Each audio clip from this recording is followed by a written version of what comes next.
अस्सलाम वालेकुम dear students, I am doctor Ejaz Abbasi and you are watching my skip biology. आज के लेक्चर में हम फ्यूनेरिया के अंदर रिप्रोडक्शन डिस्कस करेंगे।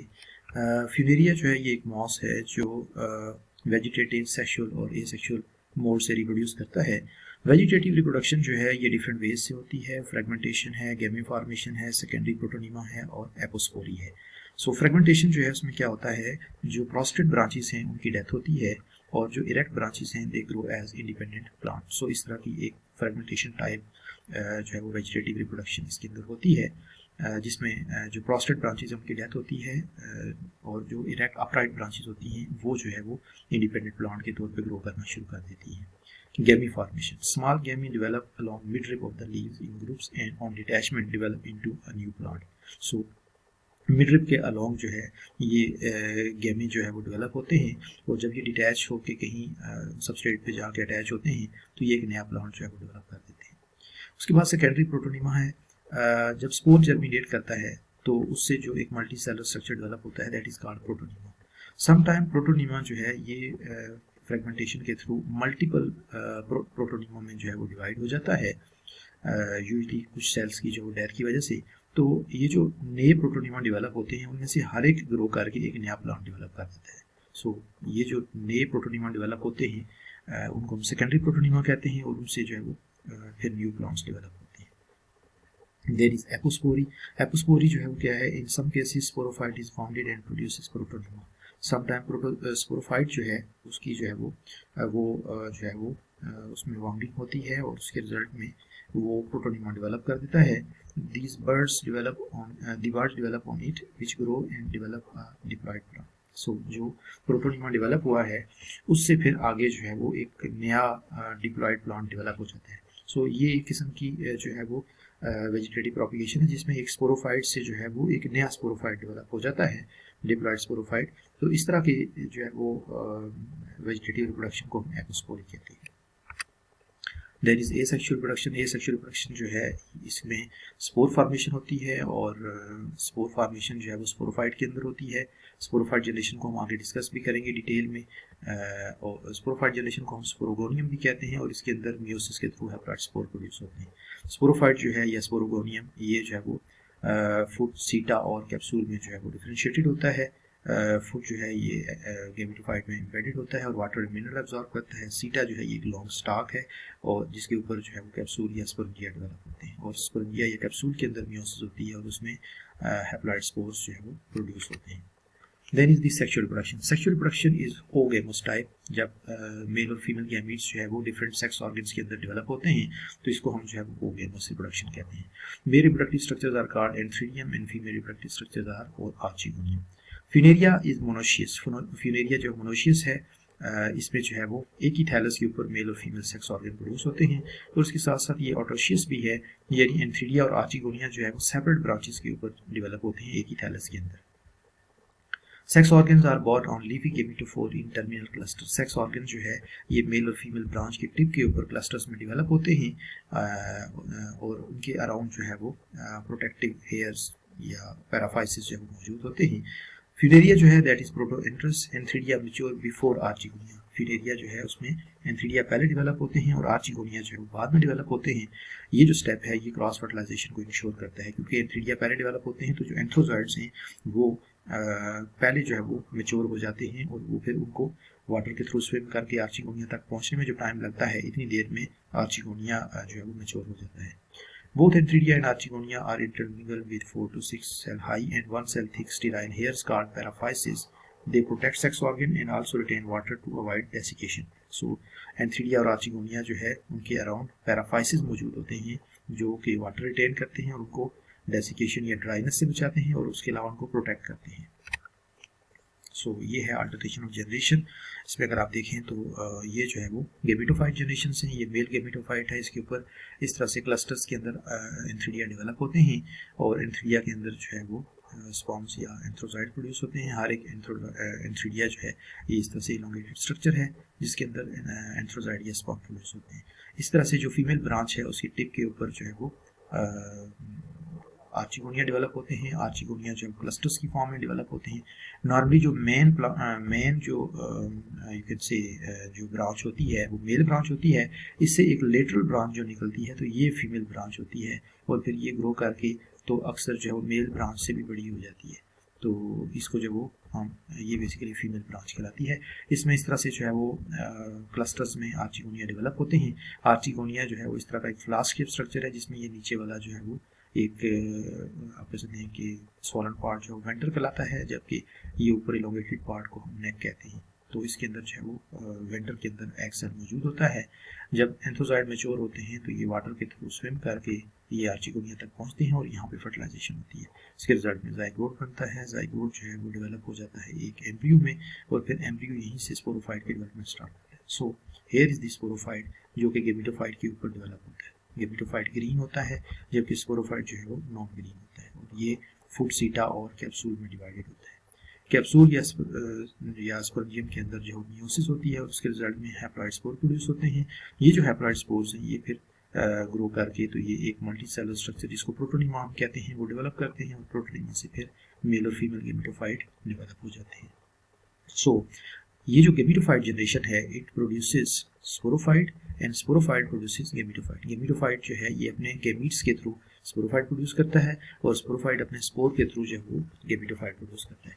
सो इस टाइप का जो लाइफ साइकिल है जिसमें दो जनरेशन आपस में एक दूसरे के साथ अल्टरनेट करती हैं उसे हम अल्टरनेशन ऑफ जनरेशन कहते हैं। सो यहाँ पे आपको थोड़ा सा मजीद बेहतर डिटेल में आपको चीज़ें नजर आएंगी। सो ये जो है वो गेमेटोफाइट है, इसके ऊपर स्पोरोफाइट है जिसमें मियोसिस होती है, स्पोर प्रोड्यूस हुए, ये जो है प्रोटोनिमा डेवलप हुए, और फिर से ये गेमेटोफाइट के ऊपर एंथ्रिडिया और आर्चिगोनिया डेवलप हुए, and then fertilization, and then embryo formation हुई, जाइगोट एंड एम्ब्रियो फॉर्मेशन हुई, और फिर स्पोरोफाइट जो है वो डेवलप हो गया। सो ये तो हो गया लाइफ साइकिल। अब थोड़ा सा डिटेल में इसके हवाले से बात कर लेते हैं कि इसमें सेक्स ऑर्गन किस तरह डेवलप होते हैं, और फिर स्पोरोगोनियम जो है वो कैसे डेवलप होता है। So first is the development of antheridia. Antheridia develops in groups at the expanded apex of a leafy gametophore called the male branch. So male branch के ऊपर जो है वो क्लस्टर्स में एंथ्रिडिया डेवलप होते हैं। एंथ्रिडिया आर इंटरमिंगल्ड विद पैराफाइसिस। ये जो पैराफाइसिस से जो है वो प्रोटेक्टेड होते हैं और के बीच में मौजूद होते हैं। A mature Enthridia is club shaped borne on the stalk. The main body contains a mass of spermatogenous cells surrounded by a layer of jacket cells. So बाहर एक jacket cell मौजूद होती है की लेयर मौजूद होती है, और उसके अंदर जो है वो spermatogenous tissue मौजूद होता है जिससे sperm प्रोड्यूस होते हैं। The free distal end of Enthridium is differentiated into cap-like operculum which helps in dispersal of anthocyte. So operculum मौजूद होती है distal end के ऊपर जो anthocytes के dispersal में help करती है। So डेवलपमेंट की बात हम करेंगे कि डेवलपमेंट किस तरह से होती है। Each Enthridium develops from a terminal cell of apex which becomes papillate and divides to form an outer and an inner cell which give rise to door embedded part of the stalk. So जो apex के ऊपर जो terminal cell है वो पैपिलेट हो जाता है, वो थोड़ा सा स्वेल होके ब्रॉड हो जाता है, और फिर वो डिवाइड करके एक आउटर और इनर सेल में कन्वर्ट हो जाता है। जो आउटर सेल है that divides into a filament of 2 to 3 cell, the terminal cell of which, और वो जो 2 से 3 सेल्स हैं उनमें से जो टर्मिनल सेल है वो डिफरेंशिएट हो जाता है एपिकल सेल में, जिसके 2 कटिंग फेसेस होते हैं। It cuts of 5 to 15 segments arrange in 2 रोज। सो ये जो है वो इससे फर्दर सेल्स डेवलप होते हैं जो 2 रोज में ऑर्गेनाइज होते हैं। ये 5 to 15 सेल्स होते हैं। A segment 2 to 3 cell away from the apical cell divides into smaller jacket initial and a larger primary spermatogenous cell which cuts off a second jacket initial. So एक segment जो है जो कि 2 से 3 cell apical cell से जो है वो अवे होता है, ये डिवाइड करता है और इससे जैकेट इनिशियल डेवलप होता है और एक लार्जर प्राइमरी स्पर्मेटोजेनस सेल डेवलप होता है, और फिर इससे जो फर्दर डिवीजन से एक सेकंड जैकेट सेल भी जो है वो जैकेट इनिशियल डेवलप होता है। The jacket initial divide to form single layer jacket जो कि एंथ्रिडिया के बाहर जो है वो मौजूद होती है, जबकि जो प्राइमरी स्पर्मेटोजेनस सेल्स हैं they divide repeatedly to form sperm mother cells, और स्पर्म मदर सेल जो है ये ट्रांसफॉर्म हो जाते हैं बाइफ्लैजिलेटेड मेल स्पर्म्स में, और जो एपिकल सेल है वो डिफरेंशिएट हो जाता है ओपर्कुलम में। सो अगर डायग्रामेटिकली हम इसकी बात करें तो ये जो है वो एंथ्रिडियल इनिशियल है जो डिवाइड हुआ आउटर सेल में और बेसल सेल में, और उसके बाद फिर फर्दर डिवीजन होती है और उसमें ये जो एपिकल सेल है ये डिफरेंशिएट हो जाता है, और यहाँ पे अगर आप देखें तो ये जो है वो इस तरह से ये इसका ट्रांसफर सेक्शन है, ये इसका लॉन्गिट्यूडनल सेक्शन है। सो इस तरह से 2 रोज जो है वो सेल्स की डेवलप हो जाती हैं ये जो है वो 8 सेल्स हैं नीचे आपको नज़र आ रहे हैं, और उसके बाद जो है वो ये जो वर्टिकल सेक्शन में नज़र आ रहे हैं। अगर हम इसका जो है वो ट्रांसफर सेक्शन देखें तो इसमें हमें जो है वो जो एपिकल सेल हैं वो सेल है वो इस तरह से जो है वो नज़र आएगा, और उसके अराउंड जो है वो ये जैकेट इनिशियल्स हैं। ये फर्दर जब डिवाइड हो जाते हैं तो ये जो है उनकी तादाद बढ़ना शुरू हो जाती है इस तरह से पेरिफेरी के ऊपर, जबकि जो एपिकल सेल है वो ये सेंटर में आपको नज़र आ रहे हैं। ये जो है वो प्राइमरी एंड्रोजिनस सेल्स में कन्वर्ट हो जाता है, और उसके बाद ये जो है वो इस तरह की शेप अटेन कर लेता है। अल्टीमेटली जो बाहर की तरफ आउटर जैकेट है वो जो है वो प्रोमिनेंट होना शुरू हो जाती है। अगर हम इसको ट्रांसफर सेक्शन में देखें तो ये ऐसे बाहर सर्कल में जो जैकेट सेल्स हमें नज़र आते हैं, जबकि एंड्रोजिनस सेल जो है एंड्रोगोनियल सेल जो है वो हमें इस तरह से नज़र आते हैं। सो जब ये मेच्योर होता है एंथ्रीडियम तो इसमें ये outer single layer of jacket cells आपको नज़र आ रही है, और उसके बीच में ये जो है वो एंड्रोगोनियल सेल्स हैं जो कि ट्रांसफॉर्म हो जाते हैं एंथ्रोजॉइड्स में। एंथ्रोजॉइड मदर सेल डेवलप होते हैं और वो फिर ट्रांसफॉर्म होते हैं एंथ्रोजॉइड्स में, और एक मैच्योर एंथ्रोजॉइड जो है वो इस तरह से बाइफ्लैजिलेटेड स्ट्रक्चर है। सो ये जो है वो इसके अंदर कंप्लीट डेवलपमेंटल स्टेजेस आपको जो है वो नज़र आएंगे antheridia. Next is the arrangement. Antheridia जो है वो इस तरह से ग्रुप्स में अरेंज होते हैं मेल ब्रांच के ऊपर, उनके बीच में ये आपको जो है वो पैराफाइसिस नज़र आ रहे हैं, जो कि मोस्ट केसेस में 4 to 6 सेल्स हाई होते हैं जो कि इनको प्रोटेक्ट करते हैं। Next is the development of archegonia. Archegonia जो है the gametophore bearing archegonia is called female branch. ये फीमेल ब्रांच के ऊपर डेवलप होते हैं जो कि मेल ब्रांच से बेसिकली अराइज होती है as a lateral branch. Archegonia are intermingle with paraphyses. ये बिल्कुल उसी तरह से एंथ्रीडिया की तरह ये भी पैराफाइसिस से जो है वो इंटरमिंगल्ड है। A mature archegonium is flask shape born on a short stalk. एक शॉर्ट स्टॉक के ऊपर ये जो फ्लास्क शेप स्ट्रक्चर डेवलप होता है। Archegonia consist of low swollen part the venter and an upper elongated part the neck. So जैसे हमने जो है वो बाकी ब्रायोफाइट्स के अंदर भी इसी तरह से लोअर जो है वो वेंटर होता है, इसका जो स्वॉलन पार्ट है, और जो इलोंगेटेड पार्ट है उसको हम नेक कहते हैं। A two-layered jacket is present around the venter and a single-layer jacket is present around the neck. So venter के अराउंड जो है वो two-layered और neck के अराउंड जो है वो single-layered jacket मौजूद होती है। So ये जो है वो इसका स्ट्रक्चर है। ये आप देखें वेंटर के अराउंड two-layered jacket है, ठीक है, और neck के अराउंड जो है वो ऊपर single-layered jacket मौजूद होती है। Development of Archigonia. Archigonia develop from an apical cell with two cutting faces which cuts up 4 to 8 segments which develop into a stalk. So ये जो है वो apical cell से जो है वो develop होती है, और वो जो है वो divide हो जाता है 4 to 8 segments में, और इनसे जो वो stalk develop होती है। Afterward the apical cell becomes 3-sided. उसके बाद apical cell जो है वो 3-sided हो जाता है, और उससे जो है वो 3 peripheral cells develop होते हैं surrounding an axial cell. सो एक जो है वो सेंटर में एक्सियल सेल होता है और उसके अराउंड जो है वो पेरिफेरल सेल्स होते हैं। The peripheral cell divide to form jacket cells. Peripheral cell से जैकेट सेल्स जो है वो बन जाते हैं, जबकि जो एक्सियल सेल है that divides to form primary cover cell and a central cell. So इससे दो सेल बनते हैं, प्राइमरी कवर सेल और सेंट्रल सेल। सेंट्रल सेल जो है ये डिवाइड करता है और ये प्राइमरी केनाल सेल बनाता है। प्राइमरी केनाल सेल जो है ये फिर नेक केनाल सेल और वेंटर सेल में डिवाइड हो जाता है। वेंटर सेल जो है ये डिवाइड करता है और उससे वेंटर केनाल सेल और एग सेल डेवलप होता है। So here is the diagrammatic view of development of archegonium. ये जो है वो आर्चिगोनियल इनिशियल है और ये डिवाइड हो जाता है आर्चिगोनियल मदर सेल और स्टॉक सेल में।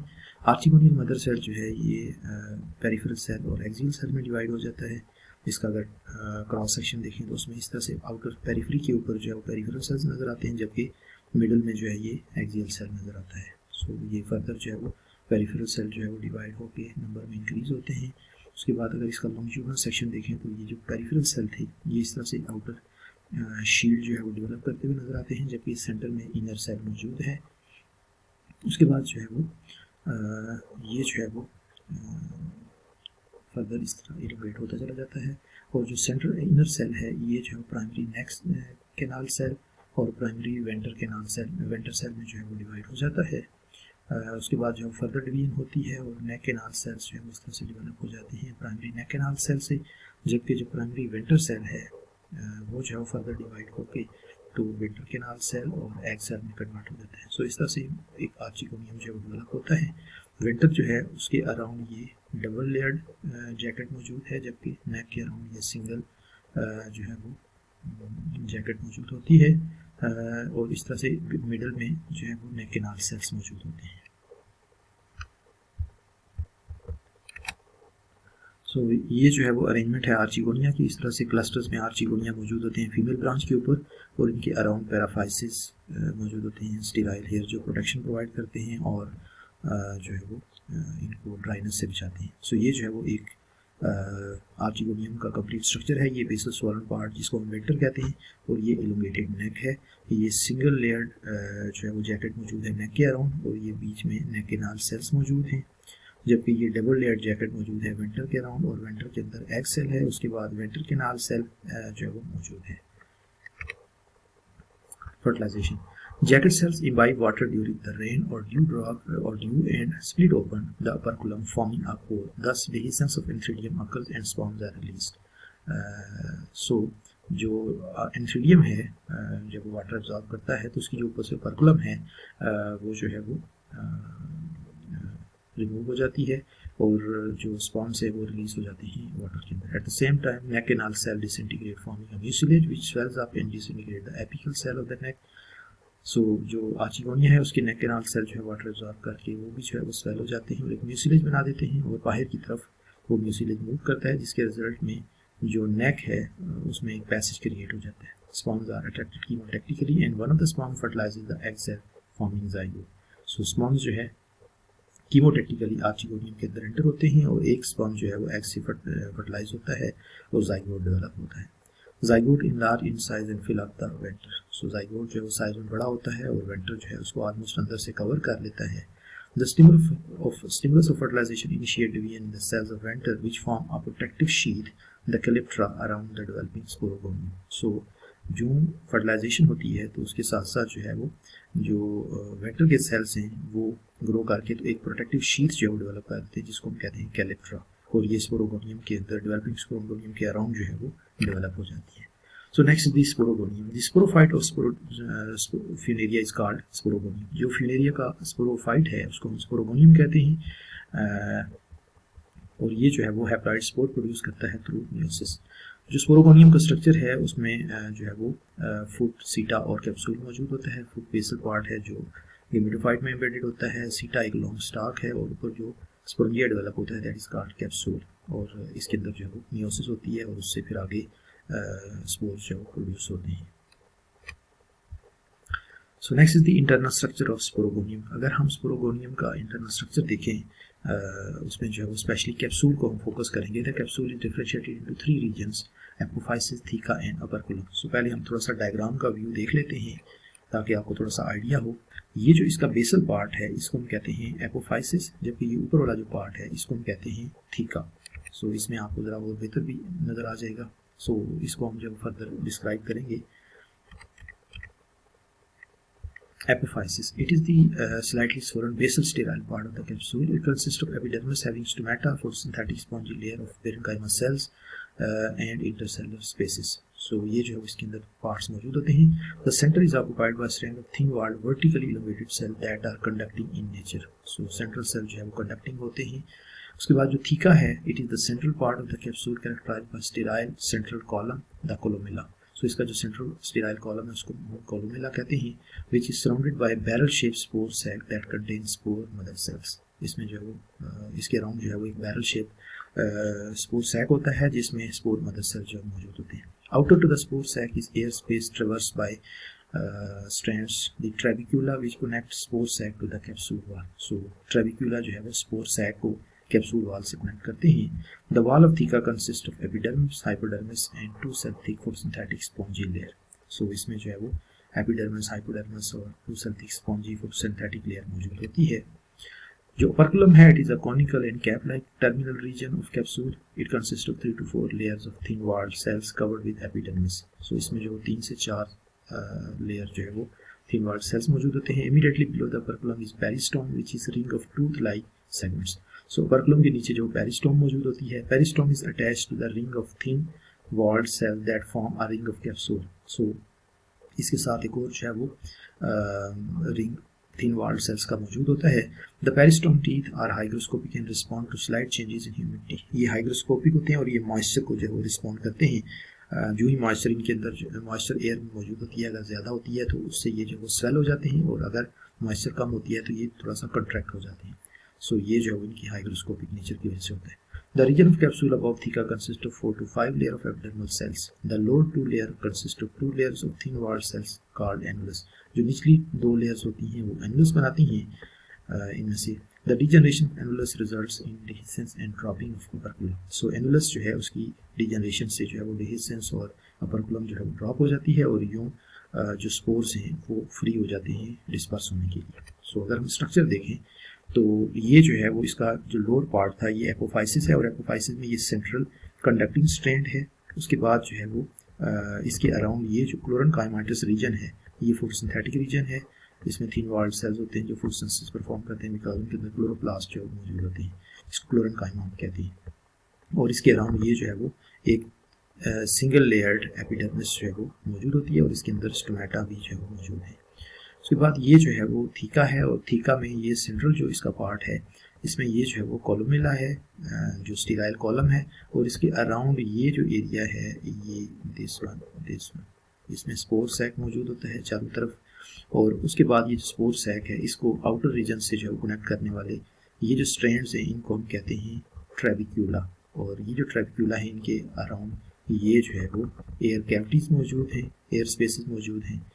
अगेन ये बाहर की तरफ क्लोरेनकाइमाटिस रीजन है और उसके बाहर ये जो है वो हाइपोडर्मिस है और हाइपोडर्मिस के बाहर जो है वो एपिडर्मिस है. सो एपिडर्मिस उसके बाद सिंगल लेयर एपिडर्मिस उसके बाद 2 लेयर्स ऑफ हाइपोडर्मिस देन ये फोटोसिंथेटिक रीजन एंड देन उसके बाद ये जो है वो एयर स्पेसेस ट्रेबिक्यूला एंड देन उसके बाद स्पोर सैक एंड देन ये जो है ये कोलुमेला है. उसके बाद टॉप पे अगर हम देखें तो ये जो है वो अपर्कुलम है और अपर्कुलम के नीचे ये जो सेकंड लेयर होती है इसको हम कहते हैं पेरिस्टोम.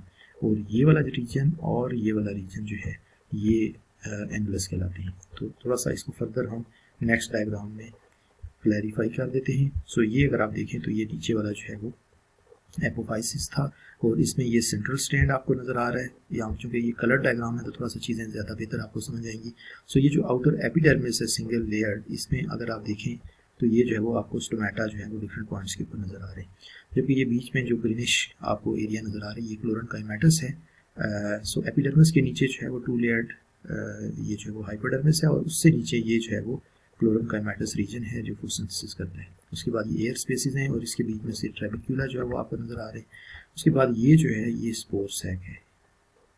यहाँ तो चूँकि ये लॉन्जिट्यूडिनल सेक्शन है इसलिए आपको 2 साइड्स पे नज़र आ रहा है. हालांकि ये होता बिल्कुल सर्कल में पेरिफेरी के ऊपर है और ये सेंटर में जो है वो कोलुमेला है जो कि स्टेराइल कॉलम है. उसके बाद ये टॉप के ऊपर जो है वो अपर्कुलम है और अपर्कुलम के नीचे जो है वो पेरिस्टोम है और ये जो है वो एनुलस है जो कि डिहिसेंस के लिए रिस्पॉन्सिबल है. ये हाइग्रोस्कोपिक सेल्स होते हैं और ये मॉइस्चर अब्जॉर्ब करके स्वेल होते हैं और उसके बाद ये जो है वो इसके अपर्कुलम को रिमूव कर देते हैं. उसके बाद ये जो है वो जो स्पोर सैक्स हैं ये ओपन हो जाते हैं जब अपर्कुलम और पेरिस्टोम रिमूव होती है तो यहाँ से स्पोर जो है डिस्पर्स होते हैं और फिर जर्मिनेट करते हैं. ये जो एयर स्पेसेस है इनको हम लैक्यूना भी कहते हैं. सो ये जो है वो कंप्लीट स्ट्रक्चर है कैप्सूल का या स्पोरोगोनियम का. Development of sporogonium. Sporogonium develop कैसे होता है?